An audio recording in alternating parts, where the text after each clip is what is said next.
জিসো, রোজ, Lisa আর jenny K-pop দুনিয়ায় দীর্ঘদিন ধরে রাজত্ব করেছেন এই চার রানী।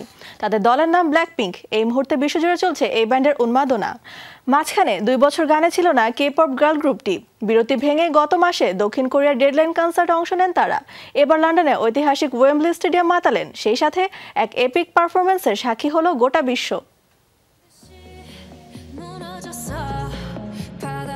ব্ল্যাকপিঙ্ক ফিরবে নাকি ফিরবে না, দোলাচলে ছিলেন ব্ল্যাকপিঙ্কের অনুরাগী ব্লিঙ্করা। মাঝখানে 2 বছর গানে ছিল না কে-পপ গার্ল গ্রুপটি। ব্যান্ডের 4 প্রাণভোমরা জেনি, জিসু, রোজে ও লিসা একক ক্যারিয়ারে মন দিয়েছিলেন। শঙ্কা পেছনে ফেলে সত্যি সত্যি ফিরলেন তারা। শুধু ফিরলেনই না, ফেরেটা জমিয়েও তুলেছেন। 15 আগস্ট রাতে লন্ডনের ঐতিহাসিক ওয়েম্বলি স্টেডিয়ামে 2 ঘন্টা 30 মিনিটের গান ও নাচ মিলিয়ে দর্শক যেন চলে গিয়েছিল পরাবাস্তবতার দুনিয়ায়। প্রথম কে-পপ গার্ল ব্যান্ড হিসেবে ওয়েম্বলির মঞ্চে পারফর্ম করলো জেনিরা। তাদের আগে এই মঞ্চে পারফর্ম করে গেছেন Michael Jackson, Taylor Swift, BTS, Oasis সহ পৃথিবীর নানা দেশের বিখ্যাত সব ব্যান্ড ও শিল্পীরা। ফ্রেডি মার্কারির কুইন ব্যান্ডের বিখ্যাত লাইভ এইড কনসার্টটি এখানেই হয়েছিল। সব মিলে এটি ছিল ব্ল্যাকপিঙ্কের জন্য স্বপ্ন পূরণের মতো। এদিন শো শুরু হয় লেজার লাইট, ধোয়া ও পিরোটেকনিকের ঝলমলে ঝলক দিয়ে।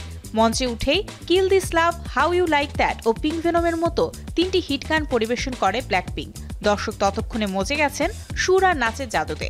সেই রাতে মঞ্চের কোরিওগ্রাফিও ছিল নিখুঁত। শো শেষ হওয়ার পর বিভিন্ন গণমাধ্যম পুরো কনসার্টের প্রশংসা করেছে। এদিন প্রত্যেক সদস্য একে একে গানের লাইন ধরেন, এরপর সমবেত কণ্ঠে বাকিটা শেষ করেন, যাকে সমালোচকরা বলছেন ম্যাজিক্যাল ফরমেশন। ব্ল্যাকপিঙ্কের সদস্যরা গত কয়েক বছর ধরে নিজেদের একক ক্যারিয়ার নিয়ে ব্যস্ত। লিসা, জিসুর মতো কেউ আবার অভিনয়েও নাম কামিয়েছেন। তাই অনেকেরই আশঙ্কা ছিল একসঙ্গে মঞ্চে পারফর্ম করতে গিয়ে হয়তো ব্যান্ডের আগের সেই রসায়ন নাও পাওয়া যেতে পারে। তবে এদিন সব আশঙ্কা ভুল প্রমাণ করেছেন তারা।